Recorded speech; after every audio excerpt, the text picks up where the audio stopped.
When you think about what it really takes to succeed, what's the first thing that pops into your head? For most of us, the answer is talent, just raw, natural ability. But is that really the whole story? What if the key ingredient isn't how gifted you are, but how incredibly determined you are? Today, we're diving into why a never-give-up attitude might just be the single most important factor for hitting your biggest goals. Check out this quote. The psychologist and philosopher William James wrote this more than 100 years ago, and honestly, it's the perfect place for us to start. He believed that most of us are just coasting, tapping into only a tiny fraction of our true potential. So what separates those few who really push themselves to the limit? Well, that's the big question we're going to try and answer. So here's how we're going to break this all down. We're going to look at this whole idea through a few different lenses. First, we'll get into the science of a personality trait that often matters way more than talent. Then, we'll look at some incredible real-life stories of persistence. And finally, we'll pull from some pretty powerful philosophy to figure out how to build this resilience in our own lives and find our personal why. Okay, let's jump right in. We're starting with the research, because this idea of perseverance, it isn't just some fluffy motivational cliche. It's a real, measurable personality trait that has a huge, huge impact on whether someone succeeds or not.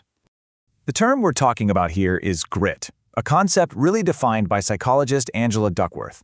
Now, this isn't about short-term intensity. It's about stamina. It's about treating life like a marathon, not a sprint. When other people get bored or discouraged and just switch gears, the person with grit stays the course. And the data totally backs this up. This chart, it's from Duckworth's research, and it shows this super clear pattern. As people achieve higher and higher levels of education, their average grit score also goes up. There's a really powerful link there between sticking with things and hitting those big, long-term goals. And here's the real kicker. Well, yeah, being smart is obviously helpful. Grit can actually be a better predictor of success than pure intelligence. Think about it this way. Talent is just potential. That's it. Grit is what turns that potential into reality through hard, focused effort over a long, long time. The highest achievers don't just have talent, they apply it relentlessly. So, we've seen the science, but what does grit actually look like in the real world? The science gives us the what, but these stories, they give us the wow. Let's look at some pretty famous people who basically personify this idea. All right, take a look at this number, 5,127. Any guesses what that represents? It's not random, I'll tell you that. It stands for an almost unimaginable amount of failure. That number, that is how many prototypes James Dyson made before he finally perfected his revolutionary vacuum cleaner. Over 5,000 failed attempts. He said his wife was literally giving art lessons just to make ends meet. Most people would have given up after 10 tries, maybe 100. He kept going over 5,000 times. That is grit in action. And the crucial thing to realize is that Dyson isn't some weird exception. You've got Arianna Huffington. Her book was rejected 36 times. Henry Ford went through multiple business failures before he ever got to the Model A.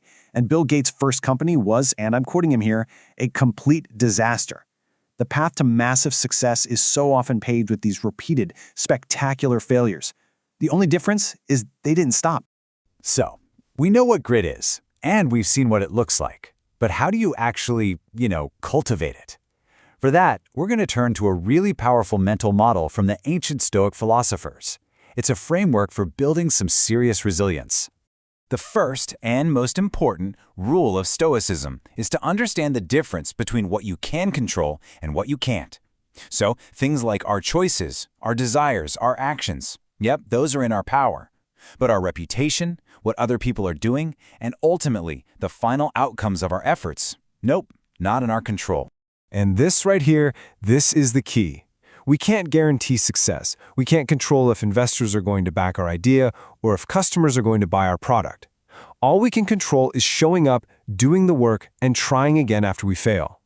When you pour your energy into your actions instead of worrying about the results, you become pretty much unshakable. But what fuels all that action? What keeps you going when things get truly unimaginably hard? Well, that brings us to our final lens, which explores the profound role of purpose, and it's drawn from one of the most brutal environments in all of human history. This is Viktor Frankl. He was a psychologist who was imprisoned in Nazi concentration camps during World War II. In his incredible book, Man's Search for Meaning, he describes what he saw, what separated the people who managed to survive the absolute horrors of the camps.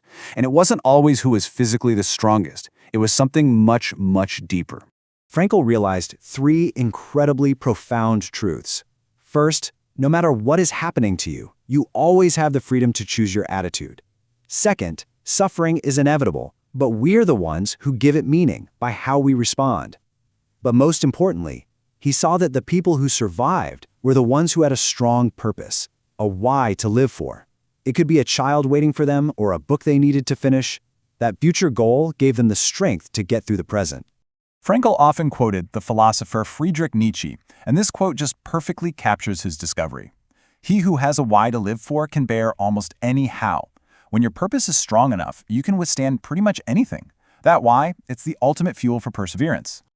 So let's bring all these threads together. We've looked at the science of grit, we've seen the proof in personal stories, and we've touched on the philosophical frameworks for resilience and purpose. So what does this all mean for us? The path forward is actually pretty clear.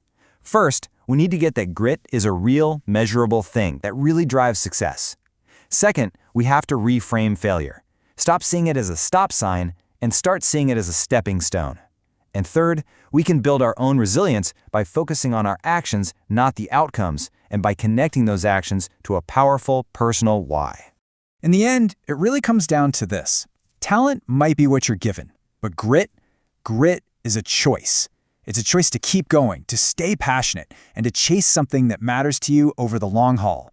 So the question I want to leave you with is, what's your marathon? What goal is so important to you that you're willing to choose perseverance day in and day out?